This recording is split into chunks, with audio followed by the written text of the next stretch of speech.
Evo, dobar dan svima. Želimo iskoristiti ovaj lijepi proljetni dan za predstavljanje jednog projekta koji financira Hrvatska zaklada za znanost u suradnji sa Hrvatskim institutom za povijest. A ovo predstavljanje želimo povezati sa ovogodišnjim Clio festivalom koji se zbog izvanrednih okolnosti odvija u virtualnom okruženju. Evo, sa mnom su u eteru zajedno kolegica Arijana i kolega Aleksandar.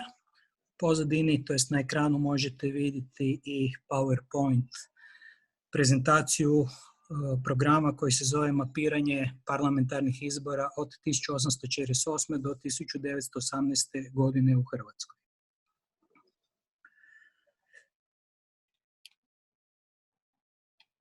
Sad bismo krenuli sa slajdovima, da vidimo hoće li funkcionirati. Evo ga, hoće. Slijedi slajd u kojemu možete vidjeti u najkraćim crtama koji bi bio rezime, odnosno možemo reći najava toga projekta. Poznato vam je svima da se u našoj historiografiji dosta već pisalo o povijesti Hrvatskog sabora. Pojedini članci su se i koncentrirali na pitanje izbornih rezultata, međutim nemamo nijednu bazu koja bi donijela jedinstveni i pouzdani pregled tih rezultata i jedan od glavnih ciljeva ovoga projekta je pomnom analizom izvora i literature ustanoviti točan broj izbornih zastupnika i vidjeti na koji način su oni popunjavali Hrvatski sabor, da tako ovisno o pojedinim izbornim razdobljima i izbornim zakonima koji su tada primjenjivani. Mi smo već krenuli sa istraživanjima koja su doduše sad zaustavljena zbog korona krize. Obavili smo i prvo inicijalno istraživanje u Beču, jer nam je isto tako cilj vidjeti na koji način su se dijelila hrvatska parlamentarna iskustva s onima u drugim dijelovima monarhije. Bilo da je riječ o kasnijem razdoblju nagodbe, kad taj parlamentarni život nije bio izravno povezan, bilo da je riječ o onom razdoblju kada su bile čvršće te upravne veze sa samim Bečem. Sljedeći slajd ukazuje ko će biti članovi, to je suradnici našega projekta. Ovdje vidite navedena imena abecednim redom. Dole je i naš master ovoga izlaganja, kolega Aleksandar, stavio i fotografije. Dakle, od kolege sa instituta, Matičnog instituta, Jurija Balić, doktora Balića, doktora Bučinskog, doktora Klaužera, kolegice Arijane, doktora Matijevića i mene koji sam voditelj projekta, do naših vanjskih suradnika, doktora Gabelice, koji se naročito bavi mikroanalizom pravaštva u ovome razdoblju, našeg bitnog suradnika projekta Tomislava Kaniškog iz Leksikografskog zavoda, koji će nam pomoći u GIS ili GIS prezentaciji, dakle tom informatičkom povezivanju i kartografskoj prezentaciji tih podataka.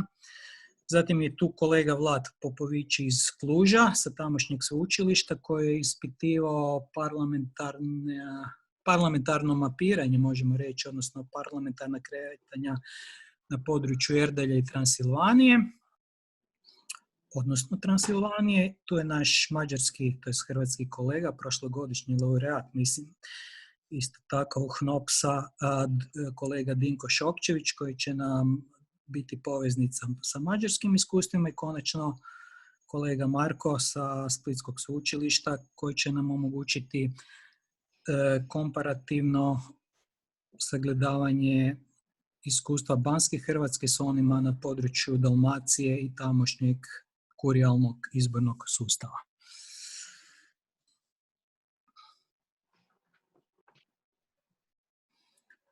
Ovdje samo želim ukazati na neke od izvora.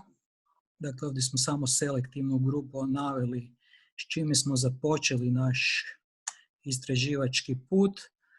Dakle, da kako središnje mjesto naših istraživanja bit će Hrvatski državni arhivi. Za sada smo fokus stavili na fondove predsjedništva zemaljske vlade, da kako obrađivat ćemo i unutarnji odjel zemaljske vlade, fond Hrvatskog sabora, pojedinih županija i jasno isto tako i fondove pojedinih ljudi koji su bili zastupljeni u Saboru.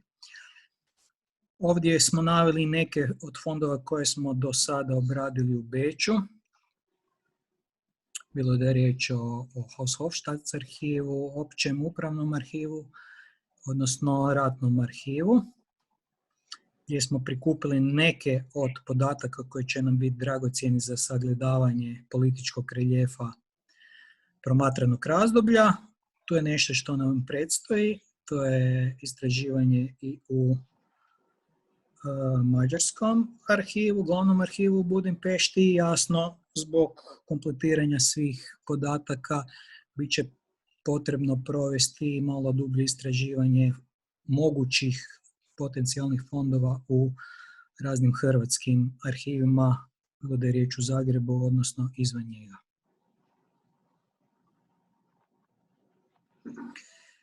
Jedan od produkata ovoga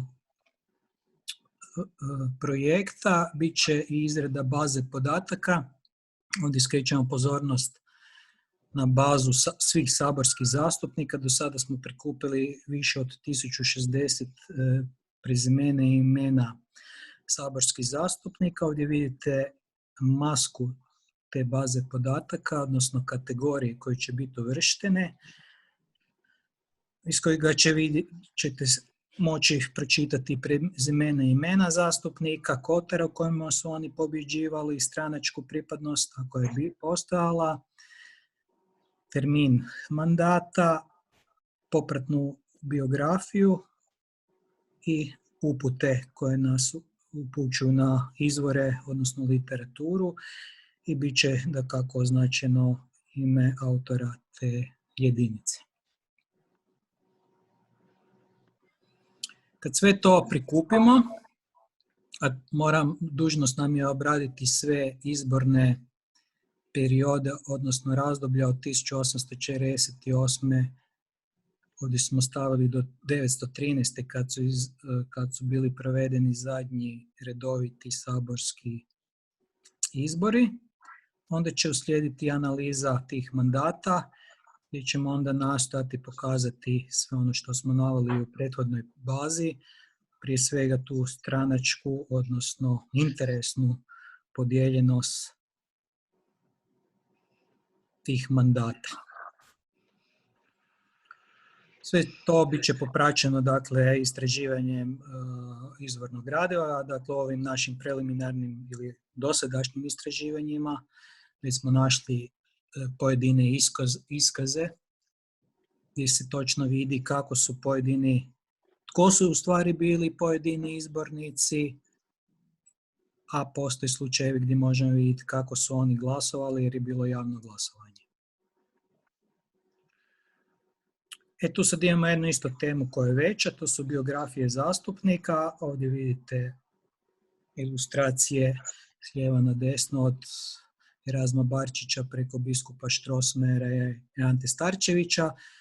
Dakle, te biografije dakako govore o mandatima, o tome tko su bili nositelji parlamentarnih zastupništva, i to će sve biti onda popraćeno pojedinim biografskim podacima koji se tiču bilo te parlamentarne, odnosno druge političke djelatnosti ili javne djelatnosti. Ovdje bi sad malo prepustio riječ da se ja odmorim Arijani, koja će vam na temelju 2 slajda nešto reći o shemi ili sastavu tih biografskih podataka. Ona će tu staviti naglasak, nazvali smo ovdje unionistička elita, s obzirom da su unionisti u svim tim saborskim mandatima imali manje više dominantnu ulogu. Evo, izvoli Arijana. Hvala. Evo ovako, odlučili smo da se raditi biografije članova, zastupnika zapravo na Hrvatskom saboru, jer su za dio recimo ovih unionista one uglavnom nepoznate. čak i na Saboru 1848. kada budemo donijeli popis tih saborskih zastupnika, za veći dio ovoga članova možda nećemo pronaći ništa osim njihove saborske djelatnosti i to će biti zapravo glavni podaci za njihove biografije. Što se unionista tiče, kod njih nam je zapravo i njihova politika i njihova djelatnost dosta nepoznata. Obrađivan je, kao što je kolega Matković rekao, dakle, djelovanje saborsko, ali nekako na unioniste se nije stavljala prevelika pažnja. Zbog toga ćemo na ovom projektu, ja ću se baviti ovom unionistima i nastojat ću čim više složiti njihove biografije. Potrudit ću se, nadam se da ću uspjeti pronaći njihovu korespondenciju, da vidimo kako su komunicirali, koje su ideje jednim prema drugima iznosili i slično. I zapravo kako bismo mogli vidjeti s kojih su pozicija oni kretali u svom političkom djelovanju. Ovdje smo donijeli primjer Mirka Bogovića koji je zapravo bivši Ilirac, a od 1861. godine on pristaje uz unionističku politiku. On je zanimljiva osoba zato što je, ja sam u to uvjerena, sad moram pronaći za to dokaze, unio u tu unionističku politiku nove elemente koji su povezani sa njegovom ilirskom prošlošću. Dakle, jedan od važnih elemenata koji će biti zanimljiv istražiti u ovom periodu jest odnos tih unionista prema jugoslavenskoj ideji. Sljedeći slajd, molim doktor Aleksandar, tu se prikazuje Julije Janković, on je jedan od vođa unionističke skupine na Saboru 1861. godine. On je jedna, recimo tako, nova politička ličnost na Saboru hrvatskome od 1861. godine. On pripada po nekom mojoj podjeli zastupnika, unionističkih zastupnika, tim novim unionistima, to možemo staviti pod navodnike naravno. On je bio puno liberalniji u svom odnosu prema recimo to mađarskoj politici, odnosno nije bio toliko striktno za realnu uniju s Ugarskom, odnosno za uniju bez ikakvih uvjeta. Dakle, on je zastupao određenu hrvatsku političku ideju, ali je zapravo bio za to da se ipak ostvari savez sa Ugarskom. Naravno, elemente njegove političke djelatnosti treba istražiti i ja se nadam da ćemo u tome uspjeti. Uz ove unioniste koje smo naveli, ja sam u jednom svom radu napravila podjelu i na bivše Mađarone koji su djelovali u ovom periodu, koji su unosili svoje elemente još iz predožujskog razdoblja u političku djelatnost unionista. Tako da je taj splet različitih politika izuzetno zanimljiv i bit će zanimljivo vidjeti kako su ukombinirali sve te političke elemente u unionističku politiku 60. godina 19. stoljeća. Evo, toliko od mene. Hvala ti, Arijana. Ovdje bi dodao da ćemo mi nastojati još uz ove fotografije i biografske podatke ubaciti potpise tih pojedinih zastupnika, jer u arhivskom gradivu često nalazimo potpisane dokumente od pojedinih zastupnika i to će biti izvedivo. Ovdje još možete vidjeti neke od izvornika koji nas upućuju na izdvojene teme istraživanja, poput izbornih zapisnika. Ovdje je samo jedan ilustrativni prilog koji oslikava razdoblje, uvjetno rečeno, suvremenog sabora, dakle, novo izgrađene sabornice koji danas postoji, koji ukazuje kakav je bio raspored saborskih zastupnika, gdje ćemo, evo isto tako smo malo prije raspravljali o tome, nastojati pokazati kako je djelovao taj politički reljef u saborskoj areni. Ovdje isto tako treba podsjetiti kakav je bio položaj, naročito u ovom razdoblju od 1868. u sklopu nagodbe, takozvane nagodbene Hrvatske, gdje kao i u ranijem, pa tako i u tom nagodbenom razdoblju, kralj saziva sabor. Drugim riječima ovdje želimo naglasiti stalno tu potrebu dobro poznavanja izbornih zakona tadašnjeg razdoblja, pa će nam onda biti i puno jasnije zbog čega je bilo ograničeno pravo glasovanja i niz drugih stvari koje su definirale tadašnju parlamentarnu aktivnost. Dakle, bez kralja ništa.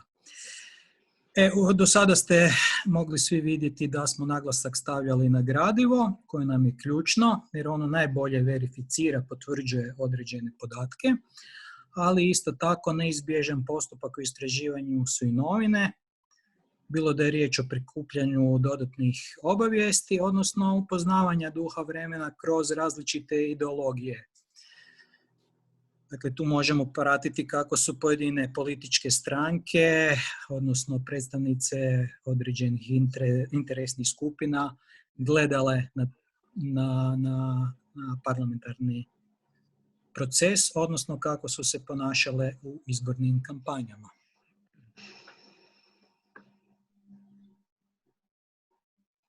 Kao što sam naglasio, vrlo je važno poznavanje izbornog zakonika i svih popratnih upravnih odredbi. Ovdje vidimo jednu naredbu koja nam ovdje oslikava razdoblje, kako smo ga ovdje nazvali, to jest preuzeli taj termin, pseudoparlamentarizma u doba Bana Kojena Hedervarija, gdje se ovdje spominje pitanje revizije stalnih izbornih listina, a isto tako treba će uzeti u obzir da izborna geometrija, odnosno izgled svih tih izbornih kotareva nije bio uvijek isti. Dakle, on se uslijed promjene određenih izbornih zakona mijenjao, što je dakako moglo onda u kontekstu tadašnjih izbornih zakona izravno utjecati na rezultate tih izbora. Poseban segment našeg projekta bit će i konferencije. U sljedeću 2021. htjeli bismo iskoristiti za održavanje jedne međunarodne konferencije koja je dijelom vezana, kao što vidite iz samog naslova ovog slajda, i uz parlamentarni život. To je znamenita Rakovička buna koju je poveo saborski zastupnik Eugen Kvaternik. Doduše on upravo na tim zadnjim izborima uoči Rakovice nije uspio. A to je jedan bitan događaj koji svakako treba obilježiti, jer je obuhvaćao istaknute sudionike tadašnjeg javnog života, ne samo Hrvatske, nego i čitave monarhije. Aleksandre, da li ti kao stručnjak za vojnu krajinu ovdje želiš nešto još pridodati? Samo bih htio pridodati da zapravo na temelju tih istraživanja koje smo napravili u prethodnom projektu, koji je također bio sufinanciran od Hrvatske zaklade za znanost, dakle vojnički život i slike ratnika, počeli smo sa obradom vojnih spisa, najviše muster liste i slično, koji se odnose na 19. stoljeće i to nas je stvarno usmjerilo nekako i na ovo istraživanje. Upravo zbog toga jer se na temelju tih vojnih spisa može vidjeti točno koji su kadrovi bili ti koji su podržavali i ovu bunu. Dakle, u Ogulinskoj pukovniji, u Slunjskoj pukovniji moguće će biti onda rekonstruirati točno koji su i krajiške kuće bile u to uključene, na koji način se i sam tijek bune onda razvio i te, mislim, ne samo što je vezano za Rakovičku bunu, nego inače za druge saborske zastupnike koji su došli iz vojne krajine, bit će sada moguće na temelju tih vojnih spisa onda vidjeti iz kakvih su sredina dolazili. Dakle, jel su to bili bogati krajiške kuće, siromašnije krajiške kuće, jel se tu uopće može govoriti o tome da su oni zastupili određeni interes ili ne. To su sve stvari koji nam također nude upravo ti vojni izvori, jer govore ne samo o brojčanom stanju, nego i govore i o karijerama, govore i o ponašanju, o čak i političkoj podobnosti određenih i časnika i dočasnika. Pa prema tome mislim da će to jako puno pomoći da se rekonstruira upravo i ta politička slika Krajišnika u ovom cijelom razdoblje prije i nakon ukidanja same vojne krajine. Eto, hvala ti Aleksandre. U svakom slučaju nastojat ćemo koristiti dosadašnja iskustva iz prethodnog zakladinog projekta i isto tako iskustva iz istraživanja u arhivima izvan Hrvatske. Evo, približavamo se kraju. Rezultati istraživanja, neki od njih ste već mogli uočiti. Glavni, po mom sudu, bit će očitovan u objavljivanju atlasa izbornih rezultata, gdje ćemo onda dati pouzdani uvid u popis svih izbornih zastupnika i pregled Kotareva u kojemu su oni polučili takve rezultate. I ideja nam je da taj atlas bude dostupan u elektroničkoj varijanti. Isto tako već smo spomenuli i baze podataka, a za sada je sigurno da ćemo napraviti ovu bazu podataka saborskih zastupnika, ovisno o mogućnostima, nade da neće biti ovakvih izvanrednih okolnosti.